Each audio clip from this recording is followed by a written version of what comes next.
They say the best operators are the ones you never see coming. The ones who blend into the background, who smile politely, who take orders without question, the ones who look like they couldn't hurt a fly. Elena Rivera was one of those operators. But tonight, in a crowded emergency room that smelled like blood and burnt plastic, her cover was about to crack. This is her story. If you enjoyed this story, subscribe to Silent Badge Stories for more tales of hidden heroes who rise when it matters most. Their courage lives in the shadows. Until the moment it does, Nurse Elena Rivera moved between gurneys with quiet efficiency, her rubber-soled shoes making no sound on the linoleum floor. Outside, sirens wailed. Inside, chaos bloomed like a spreading fire. "We need another nurse in Trauma 3. Dr. Marcus Harrison barked across the ward. He didn't look at Elena. He never did. Elena finished applying pressure to a patient's wound and moved toward the trauma bay. Her movements were precise, economical, the kind of efficiency that came from somewhere deeper than nursing school. The patient on the gurney was young, maybe 23. His uniform was scorched black, and the name tape read PVT Morrison. His eyes were wide with fear. "You're going to be okay," Elena said softly. Her voice carried a certainty that made the soldier's breathing slow. Dr. Harrison pushed past her, his shoulder catching hers. "I need you on vitals, not therapy." Elena didn't respond. She checked the 4-line, adjusted the oxygen mask, and moved to the next bed. Behind her, she heard Harrison fumbling with the central line placement. The patient groaned. Elena glanced back. Harrison's hands were shaking. "The line was going in wrong, doctor," she said quietly. "The angle I don't need input from a nurse," Harrison snapped. "Just do your job." Elena's jaw tightened. But she said nothing. This was the third hospital in 5 years. The third time she'd been invisible. The third time she'd bitten her tongue while men with half her training made mistakes that cost seconds. Seconds that could cost lives. The double doors burst open. 4 soldiers in tactical gear carried a stretcher. The man on it wasn't moving. His chest was a mess of shrapnel and torn fabric. GSW to the chest, possible tension pneumothorax. The lead soldier shouted. "He's crashing." Dr. Harrison froze. Elena didn't. She was at the stretcher in 3 strides, her hands already reaching for the trauma shears. She cut away the uniform in one smooth motion, exposing the wound. "He needs a needle decompression," she said, "now." Harrison blinked. "We need to wait for the surgeon. He'll be dead in 90 seconds. Elena's eyes met Harrison's. For the first time, he saw something in them. Something that made him step back.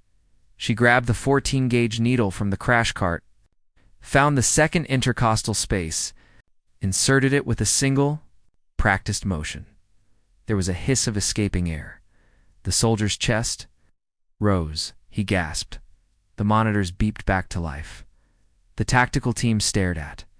Harrison's mouth opened, closed. "How did you?" He started. "I've seen it before," Elena said quietly. She stripped off her gloves and moved back to her station, her face unreadable. But one of the soldiers was still watching her. His eyes were sharp, calculating. He stepped closer. "Ma, single quotes, am," he said quietly. "What unit were you with?" Elena's hands paused over the supply cart. Just for a fraction of a second. "I'm just a nurse," she said. The soldier didn't move. His gaze dropped to her hands, to the calluses on her right palm, the kind you didn't get from turning patients, the kind you got from holding a rifle. "Right," he said slowly. "Just a nurse." He backed away, but his hand moved to the radio on his chest. Elena saw the gesture. She'd been careful. She'd been so careful. But some things you couldn't hide, like muscle memory, like the way her eyes had scanned the room. 4 exits the moment the doors opened. Like the fact that she'd performed a combat medic procedure without hesitation. Elena took a breath and returned to her. Patience. Outside. The sky was turning dark, And somewhere in the city, a phone was ringing. A phone that hadn't rung in 3 years. But Elena didn't know that yet. All she knew was that the soldier with the radio was making a call, and that everything was about to change. The soldier's name was Sergeant Miles Chen. He stood in the corner of the ER, speaking quietly into his radio. His eyes never left Elena. She could feel his gaze, like a weight on her shoulders. Elena moved through her rounds with mechanical precision. Check vitals. Adjust medications. Smile at patients. Be invisible. But invisibility was a skill that required total commitment. And she'd just broken, character Nurse Rivera. Dr. Harrison's voice cut through her thoughts. He stood by the nurse's station, his tablet in hand, his expression irritated. Yes, doctor. The patient you treated, the one with the chest wound. Harrison's jaw tightened. He's asking for you. Elena's stomach dropped. I'll check on him, see that you do. And next time, wait for a physician before performing procedures outside your scope of practice. Elena nodded and walked toward the recovery area. The soldier from the stretcher was awake. His eyes were clear despite the pain medication. The name on his chart read SGT, David Kowalski. Hey, he said when he saw her.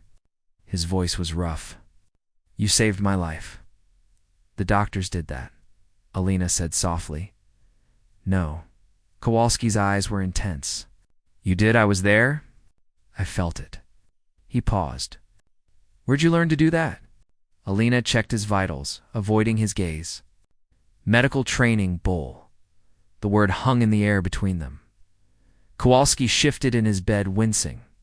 I've been in combat for 6 years. I've seen field medics work. You moved like someone who's done this under fire. Elena's hand stilled on the blood pressure cuff. I need you to rest. Sergeant, she said quietly, what's your real name?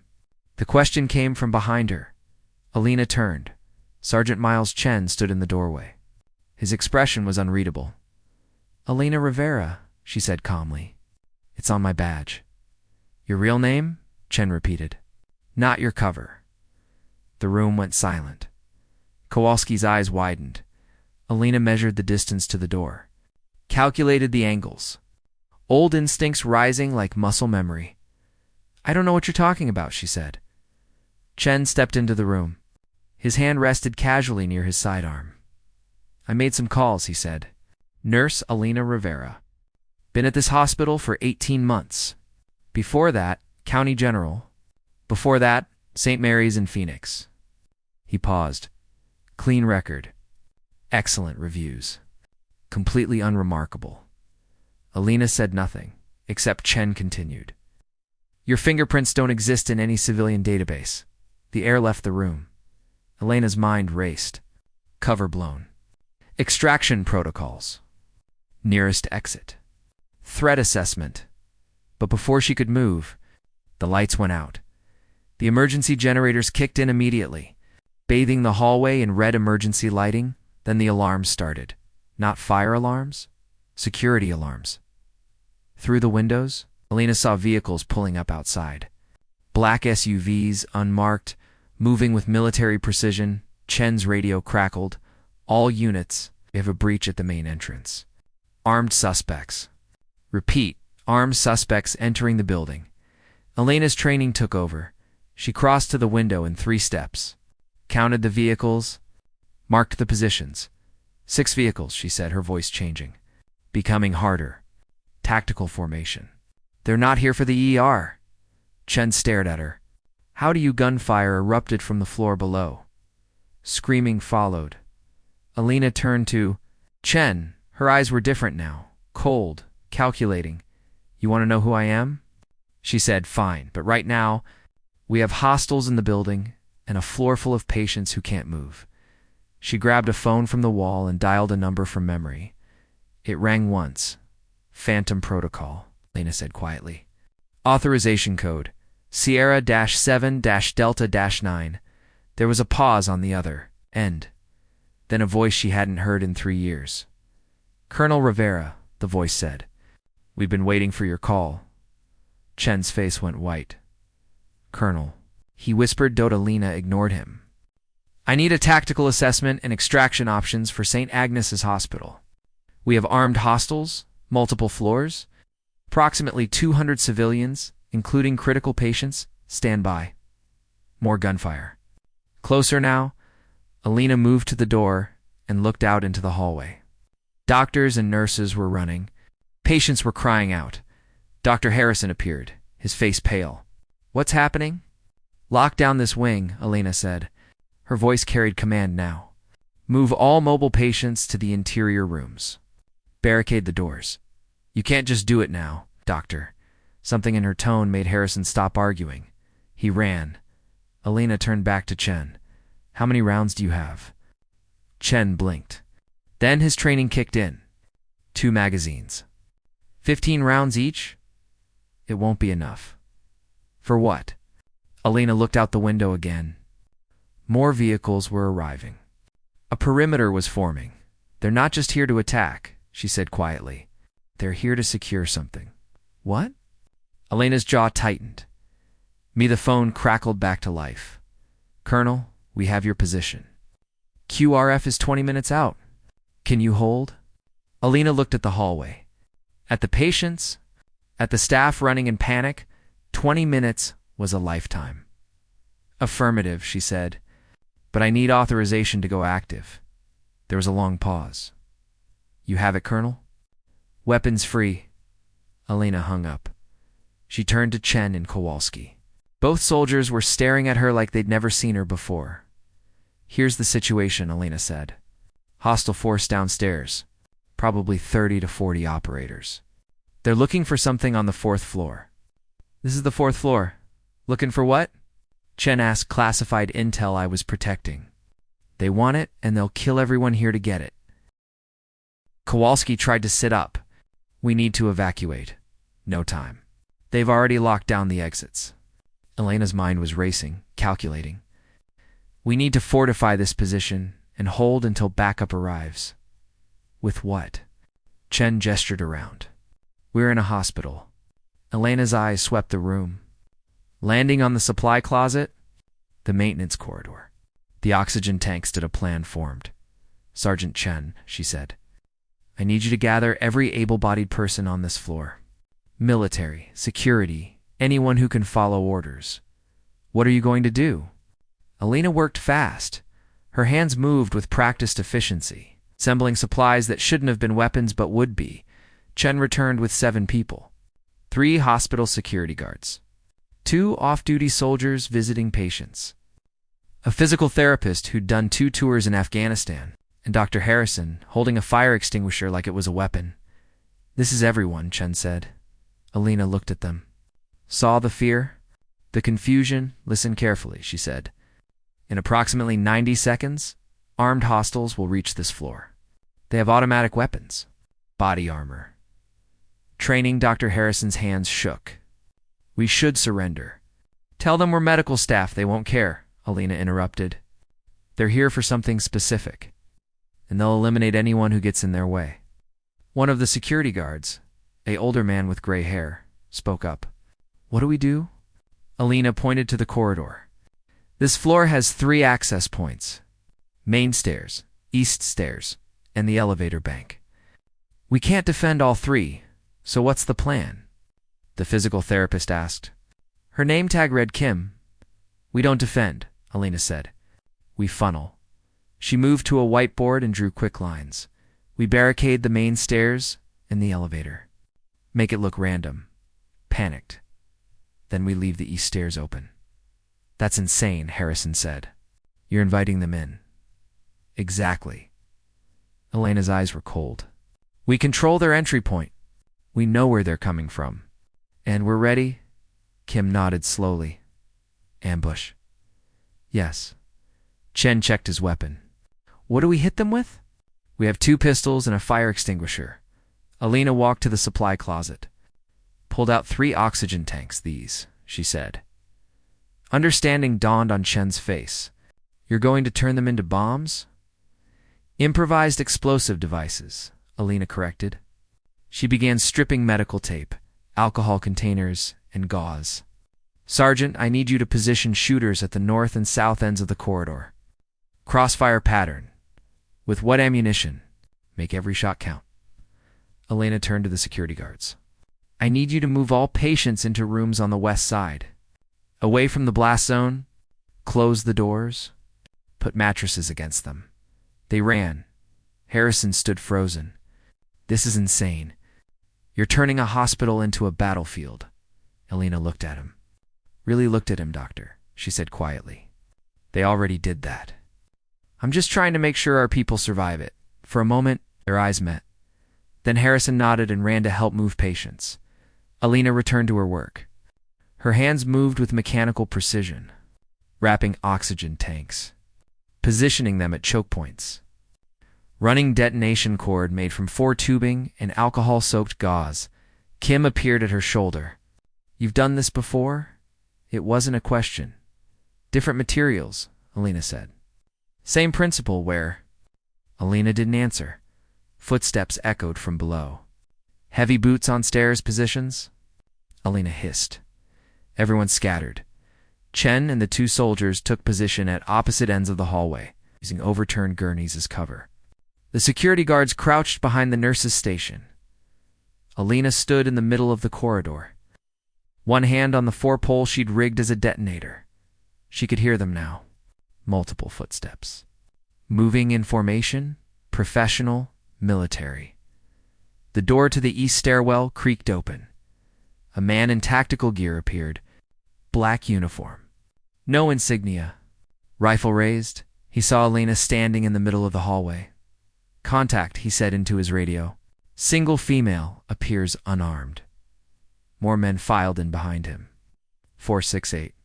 They moved down the corridor in a standard clearing pattern. The team leader raised his hand. His men stopped. "Elena Rivera," he called out. His voice was American. Midwest accent.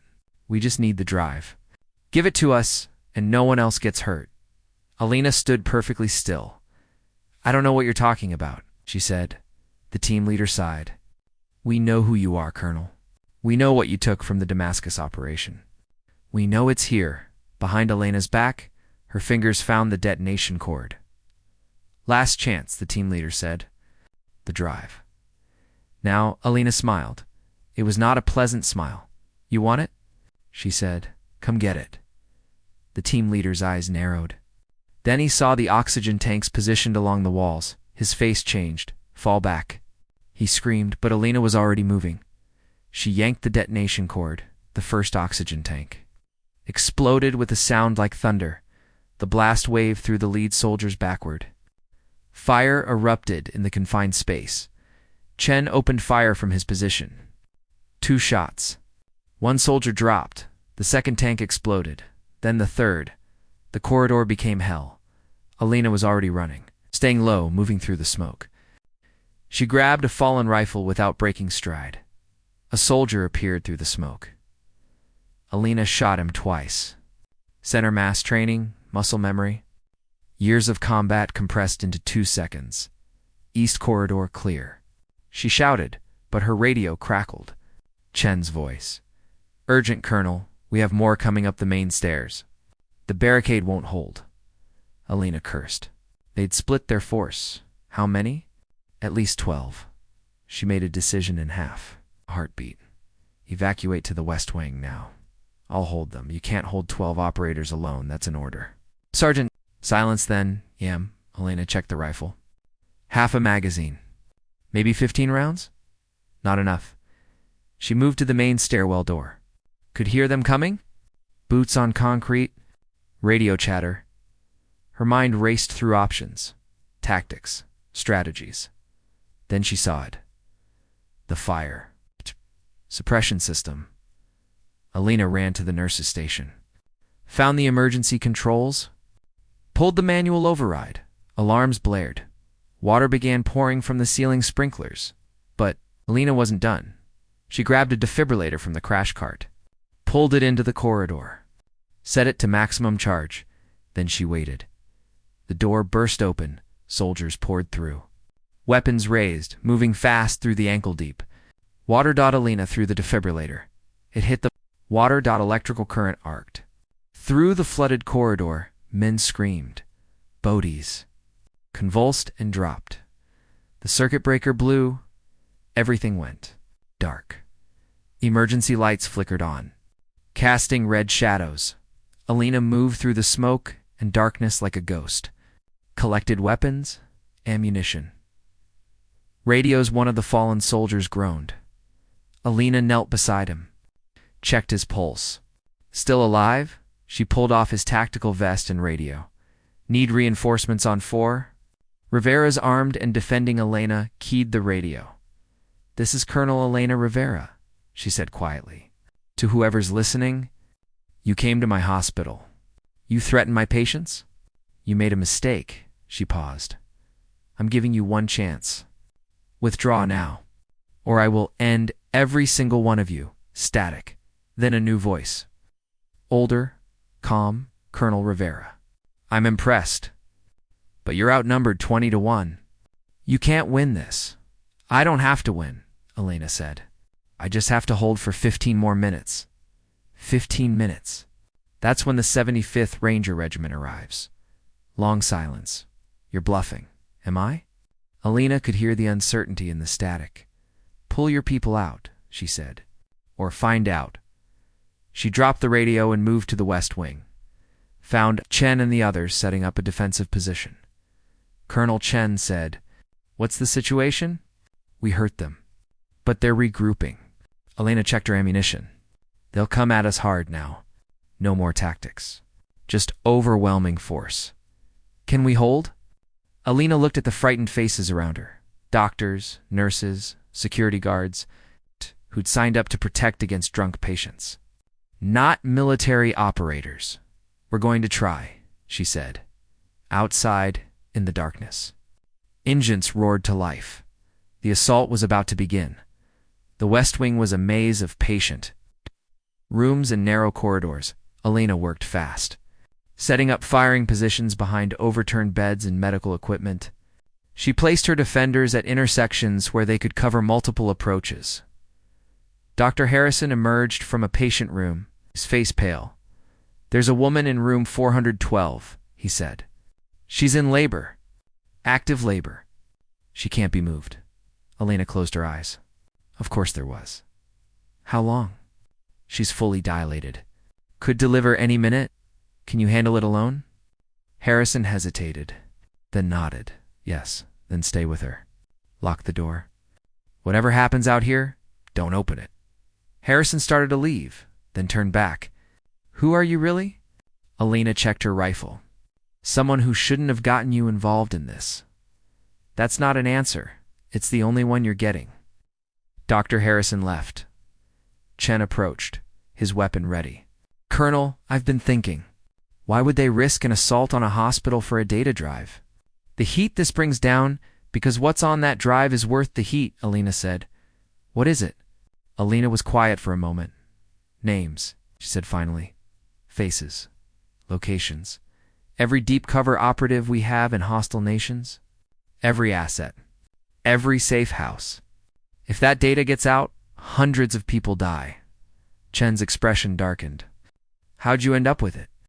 Elena walked to the supply closet and began pulling items. Alcohol, oxygen tubing, IV poles. What I was trained to do. She said the building shook with another explosion. The war had come too. St. Agnes Hospital. And Elena Rivera was done hiding. I was running extraction in Damascus when the network got compromised. The station chief handed it to me 30 seconds before he got shot. Elena's jaw tightened. I was supposed to deliver it to Langley 3 years ago, but my convoy got hit. My team got killed, and I went dark for 3 years. I couldn't trust anyone. Didn't know who'd compromised us. So I hid. Took a new identity. Became a nurse. She looked at Chen. Until tonight. Where's the drive now? Elena's hand moved to her chest. To the small scar above her collarbone, subcutaneous implant, she said. Bio-encrypted, can't be removed without killing me.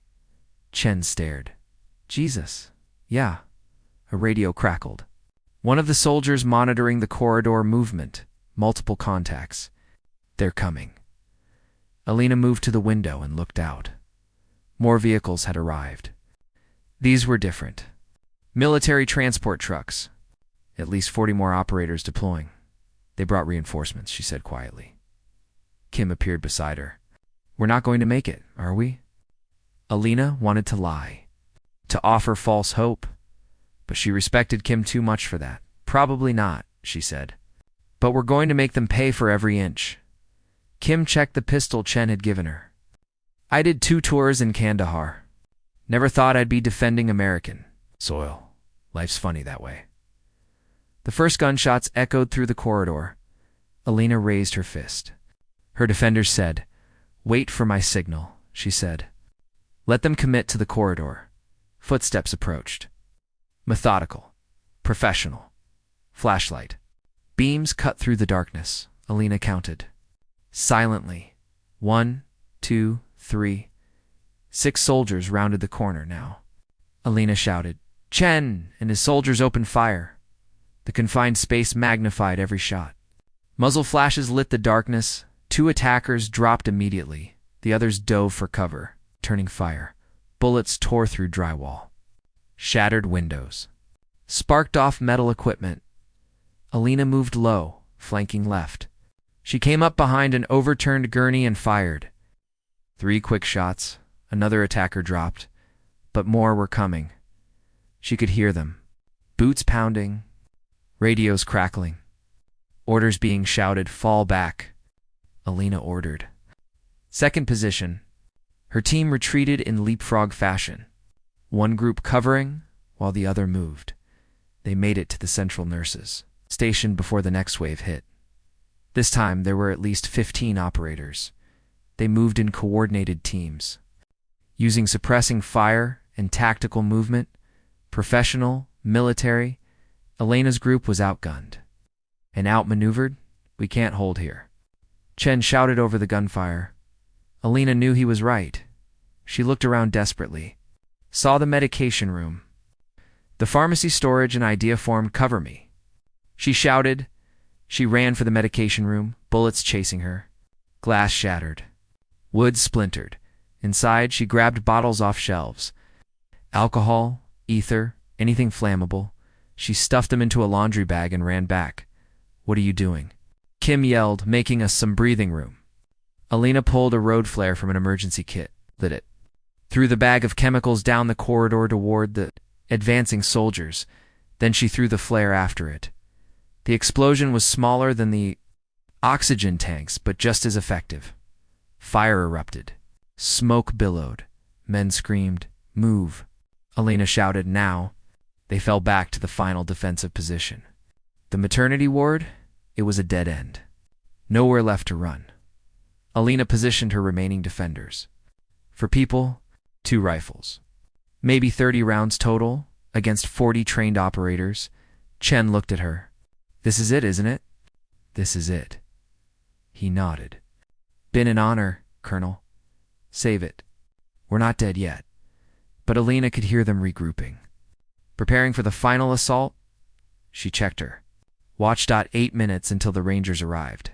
8 minutes might as well be 8 hours, a voice called from the smoke-filled corridor. "Colonel Rivera, there's no way out.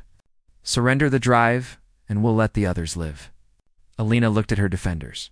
At their scared faces, at the bullet wounds some of them had taken, she thought about the drive.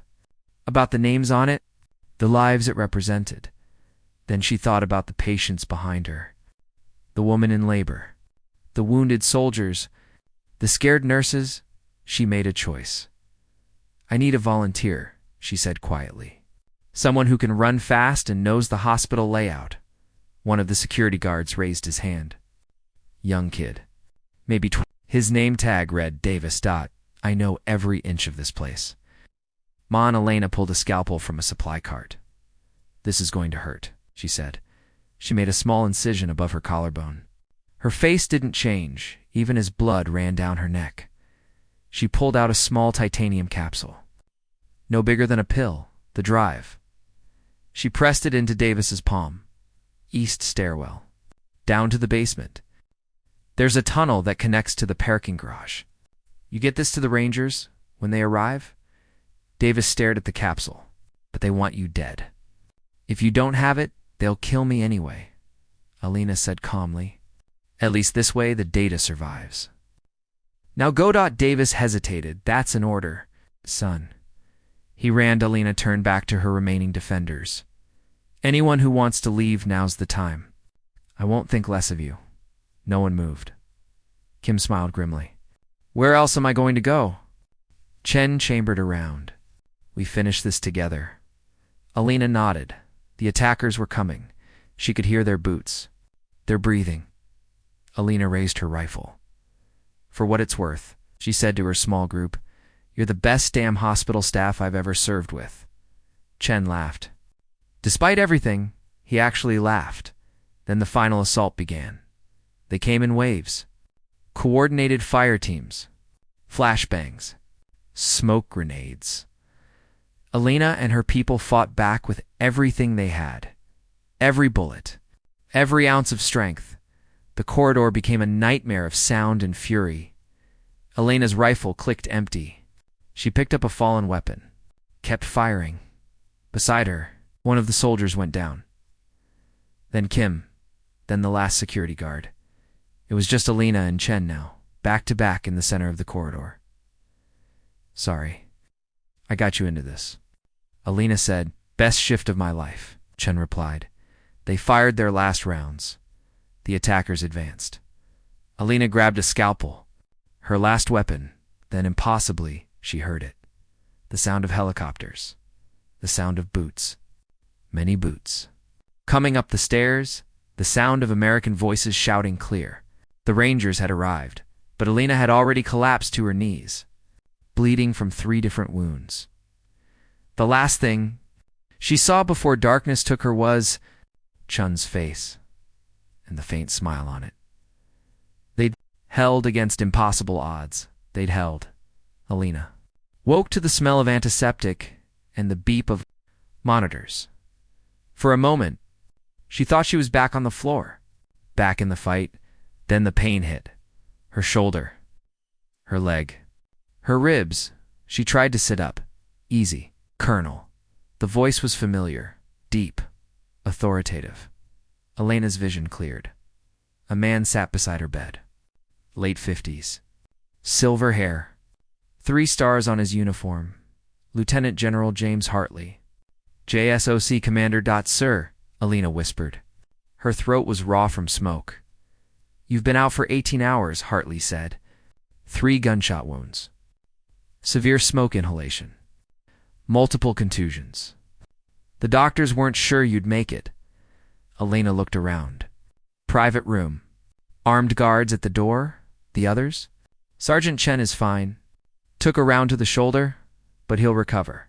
The physical therapist, Kim Park, is in ICU but stable. Hartley paused. You lost 3 people. Security guard named Morrison, a soldier named Williams, and a nurse named Beth Kowalski.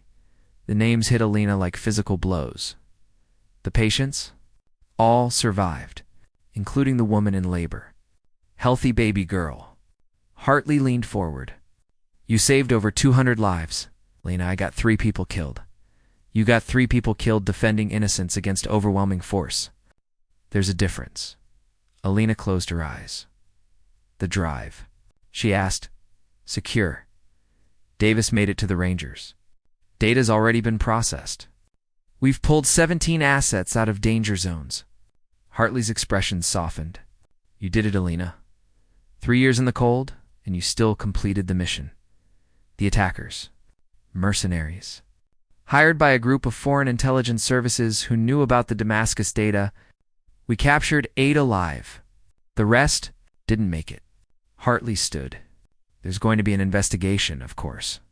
Civilian casualties. Unauthorized operations on domestic soil. Congressional hearings. I understand, sir. Do you? Hartley looked at her. Because I don't think you do. Alina, you're about to become very famous. The press already has the story. Mystery nurse fights off terrorist attack. They don't know who you really are yet, but they will. Elena's stomach sank. My cover is completely blown. We can't hide this. Hartley pulled out a tablet, showed her a news headline. Below it were pictures. Alina in her nurse's scrubs. Alina in her military uniform from 8 years ago. The world knows, Hartley said. Social media is going insane. You're being called a hero. There are interview requests from every major network. The president wants to meet you. Alina felt nauseous. I didn't do this to be famous, I know. But that doesn't change reality. Hartley sat back down. Here's the situation. You have 2 options. Option 1. We spin this. Military hero forced into hiding, still serving her country. We control the narrative. You do a few interviews, accept some medals, and then you fade back into a different kind of obscurity. Consulting work. Training. A quiet retirement with full honors. And option 2? Hartley was quiet for a moment. You come back, he said, fully. No more hiding. We promote you to full colonel. Give you command of a new anti-terrorism task force. Use what happened here as a template for domestic defense operations. He met her eyes. We need people like you, Alina. People who can think on their feet. Who can lead. Who can make the hard calls? Alina looked at her hands. At the 4 lines. At the bandages. I became a nurse to help people, she said quietly. Not hurt them. You did help people. 200 of them. By killing. By protecting. Hartley's voice was firm. Alina, listen to me. For 3 years you hid who you were because you thought you couldn't trust anyone. But last night, you trusted a doctor you barely respected. A sergeant you'd just met. A physical therapist with a pistol. And they trusted you back. Alina said nothing. That's leadership, Hartley continued. Not rank, not medals. Trust. And the people who survived last night trust you with their lives. He stood. Think about it. You have time. He moved toward the door, sir, Alina said. What happened to Dr. Harrison? Hartley smiled. He's being interviewed by CNN as we speak, calling you the bravest person he's ever met. The smile faded. He also filed a formal complaint about himself. Said he spent 18 months disrespecting the finest officer in the United States military. Asked for it to be entered into his permanent record. Despite everything, Lena almost laughed. That's not necessary, he insisted. Hartley opened the door. Your visitors are waiting outside. I told them 5 minutes maximum. Doctor's orders? He left. A moment later, Chen walked in. His arm was in a sling, but he was smiling. Colonel, he said, Sergeant just wanted to say. He paused. Thank you. For trusting me with the truth. For letting me fight beside you. Behind him, Kim appeared in a wheelchair, pushed by a nurse. You're insane, Kim said. But she was grinning. Completely, absolutely insane. Probably, Alina admitted. Also my hero, Kim added. Just so we're clear, more people filed in. Davis, the security guard, his hand bandaged but his eyes bright. 2 of the soldiers who'd fought in the corridor. They didn't say much. Just stood there. A moment of shared silence. They'd been through hell together and survived. Finally, Dr. Harrison entered. He looked older than Alina remembered. Tired. He approached her bed slowly. I owe you an apology, he said. 18 months of dismissing you? Talking down to you. Treating you like you were incompetent. He swallowed hard. You saved my life. You saved all our lives. And I never even knew your real name. It's Alina, she said softly. Just Alina. Harrison nodded. Then, to her surprise, he saluted. It was clumsy, unpracticed. The salute of a civilian who'd learned it from movies, but it was sincere, one by one. The others saluted too. Chen's was crisp, military perfect. Kim's was hesitant, but heartfelt. Davis's was enthusiastic. Alina felt tears burning her eyes, at ease. She whispered. All of you, they lowered their hands. There's one more visitor, Chen said. But she insisted on waiting until we left. He nodded to the door. The group filed out, leaving Alina alone.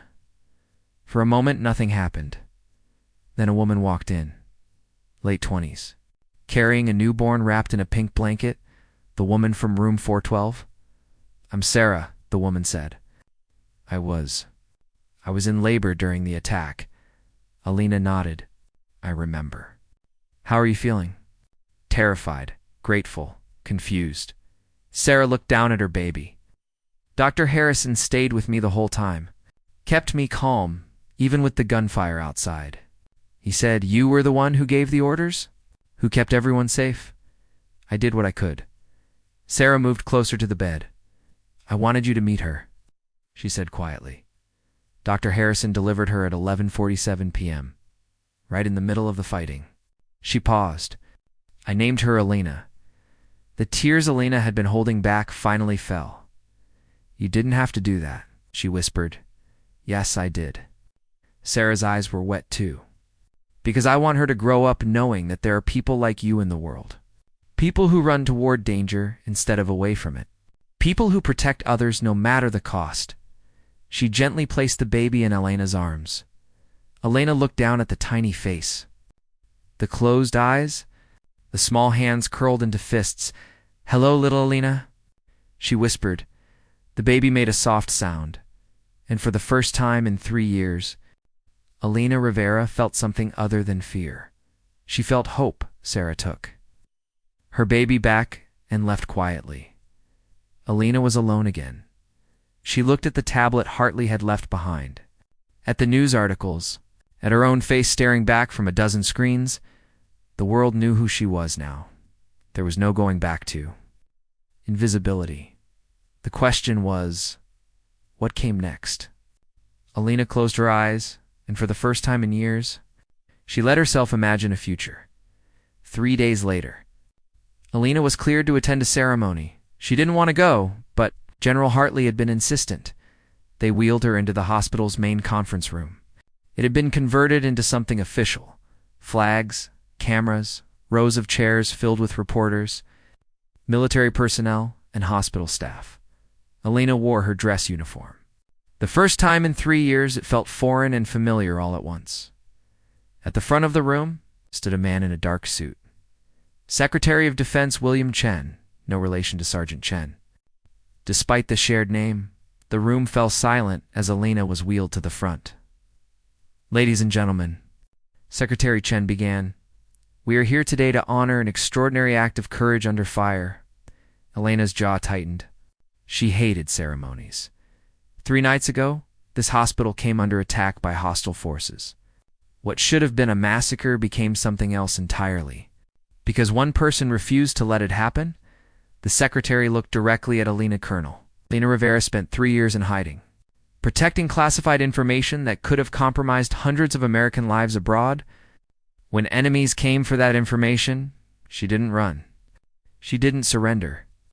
She stood her ground and organized a desperate defense, using only the people and resources at hand." He paused. "The result was the successful defense of over 200 patients and staff members, the complete recovery of sensitive intelligence, and the neutralization of a significant terrorist threat on American soil." The secretary picked up a small box from the table beside him. "Colonel Rivera, by order of the President of the United States and the Joint Chiefs of Staff, you are hereby awarded the Defense Distinguished Service Medal for exceptional service and heroism." General Hartley stepped forward and opened the box. The medal gleamed under the lights. Alina stared at it. All she could see were the faces of the 3 people who'd died: Morrison, Williams, Beth Kowalski. "I don't deserve this," she said quietly. The room went silent. Secretary Chen looked at her. "Colonel, 3 people died under my command," Alina said. "Good people. People with families. People who trusted me." She looked up, her eyes burning. "How is that worth a medal?" The secretary was quiet for a moment. Then he knelt down beside her wheelchair. "Colonel," he said softly, so only she could hear, 3 people died, but 200 lived. That math is terrible. It's unfair. It's the worst part of command." He paused. but it's also the only math that matters. When you're making decisions in the moment, Elena's hands trembled. Do you know what would have happened if you'd surrendered? The secretary continued. If you'd given them the drive and hoped they'd keep their word? Elena shook her head. We found their operational plan in one of the captured mercenaries' phones. Stage 1. Secure the drive. Stage 2. Eliminate all witnesses. Every patient. Every staff member. Every person who could identify them. His voice hardened. They were going to burn the hospital down with everyone inside. Elena felt cold. You didn't get 3 people killed, Colonel. You saved 197. Remember that he stood and pinned the medal to her uniform.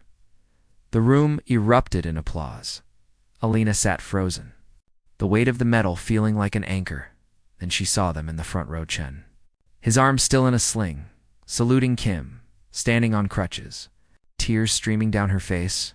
Dr. Harrison, standing straight and proud. Davis, the young security guard who'd run the drive to safety. And behind them, dozens of patients, people she'd helped save.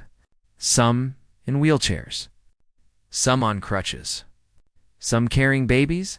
They were all standing, all saluting in their own imperfect ways. Elena felt something crack inside her chest. She'd spent 3 years hiding, 3 years pretending to be someone else, 3 years running from who she was. These people saw, or really saw her, and they weren't afraid. The secretary stepped aside. General Hartley approached with a microphone. Colonel, he said, would you like to say a few words? Elena hesitated, then nodded. Someone handed her the microphone. She looked out at the crowd, at the cameras, at the faces watching her. I'm not good at speeches, she began. Her voice was rough. For 3 years I've been hiding, pretending to be someone I'm not. I became a nurse because I thought if I saved lives in a different way, it would make up for the lives I'd taken as a soldier. She paused. But 3 nights ago, I learned something. The skills that make you a good soldier: leadership, decisiveness, the ability to stay calm under pressure. Those same skills can save lives too, just in different ways. She looked at Dr. Harrison. I learned that from a doctor who could have run, but chose to deliver a baby in a war zone. From a sergeant who trusted me even when he had no reason to. From a physical therapist who picked up a gun to protect strangers. From a security guard who ran through gunfire to save data he didn't even understand. Her voice grew stronger. I didn't save this hospital alone. We saved it together. Medical staff and military. Civilians and soldiers. People who, on any other night, would never have met. She smiled slightly. That's what makes us strong. Not our weapons. Not our training. Our willingness to stand together when it matters most. The room was absolutely silent. So this medal doesn't belong to me? Elena said. It belongs to every person who chose courage over fear that night. Every person who stayed when they could have run. Every person who trusted a stranger with their life. She unpinned the medal from her uniform, held it up. This is our medal, she said. All of ours. The applause started slowly, then grew, then became a standing ovation that shook the room. Elena sat in her wheelchair, holding the medal, feeling the weight of it differently now, not as a burden, as a responsibility after the ceremony. General Hartley found her in the hallway. Hell of a speech. Colonel, I meant every word, sir. I know you did. He paused. Have you thought about my offer? Coming back to active duty? Elena looked through the window into the hospital ward, saw nurses moving between patients, saw doctors checking charts, saw the rhythms of healing. I have, sir, and Elena turned to face him. I'll come back, she said. But on one condition, name it. I want to build a program, a training initiative, teaching military personnel emergency medical care, teaching medical personnel crisis leadership. Bringing both worlds together. Her eyes were intense. What happened here should never have worked. A nurse commanding soldiers, doctors fighting alongside security guards.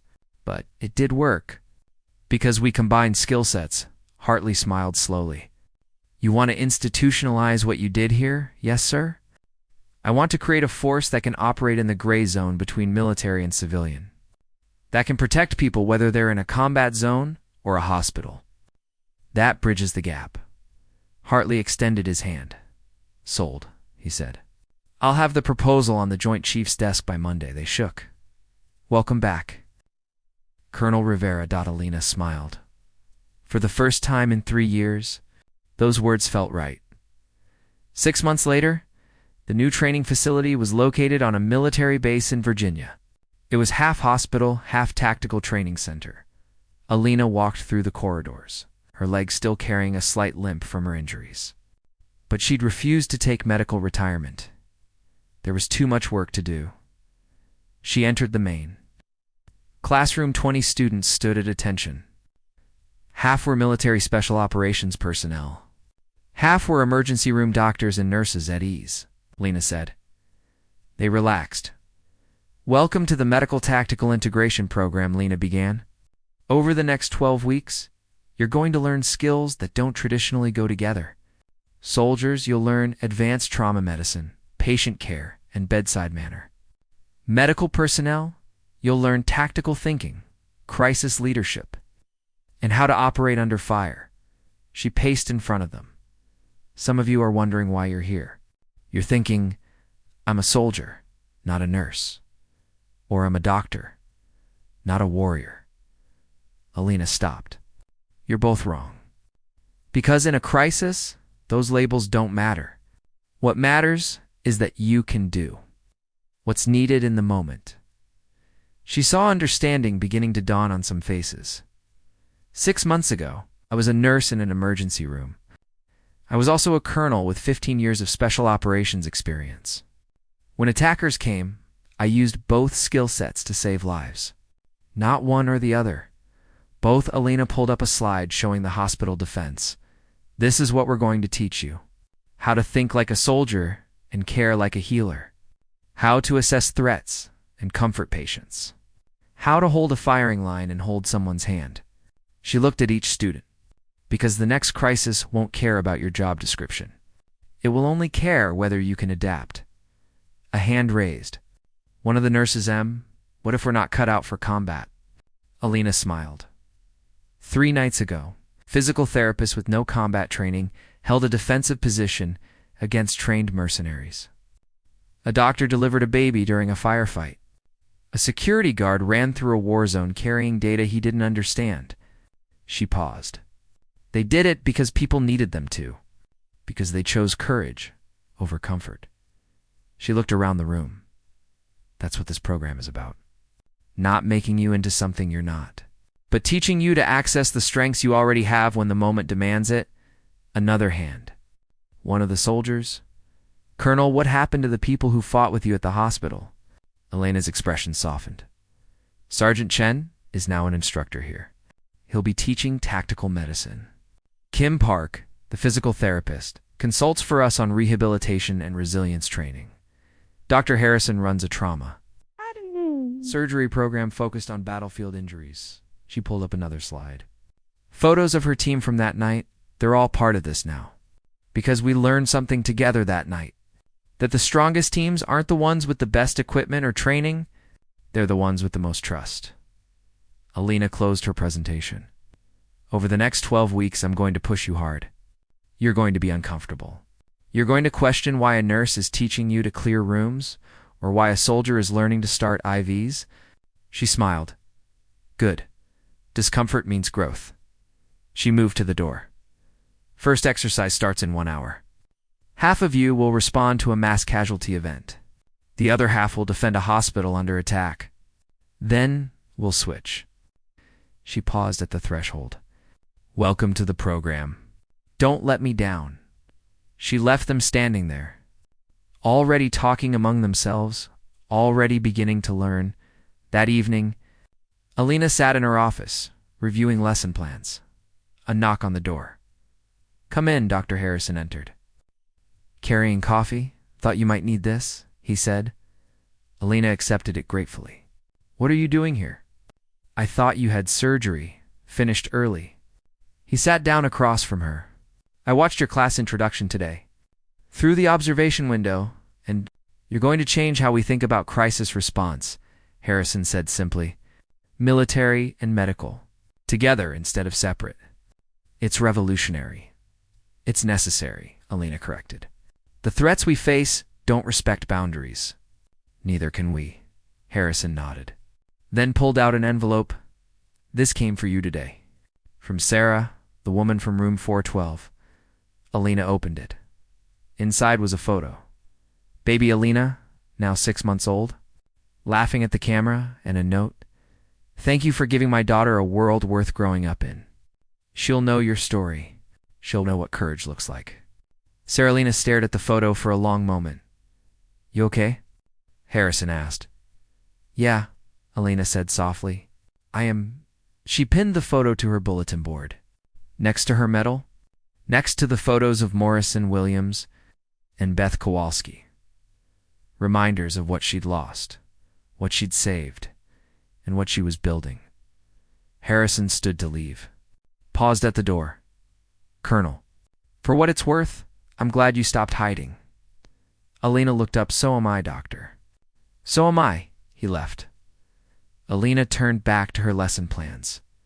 Outside, the sun was setting over the training facility, casting long shadows across the grounds where soldiers and medical personnel were already training together, learning to bridge the gap, learning to trust each other, learning that in a crisis, labels didn't matter, only courage. Did Alina smiled? She'd spent 3 years hiding. Who she was, now she was teaching others to embrace all of who they were. Soldier and healer, warrior and protector, strong and compassionate. Not one or the other, both. Always both. Because that's what the world needed, people who could fight and people who could heal. Or, better yet, people who could do both.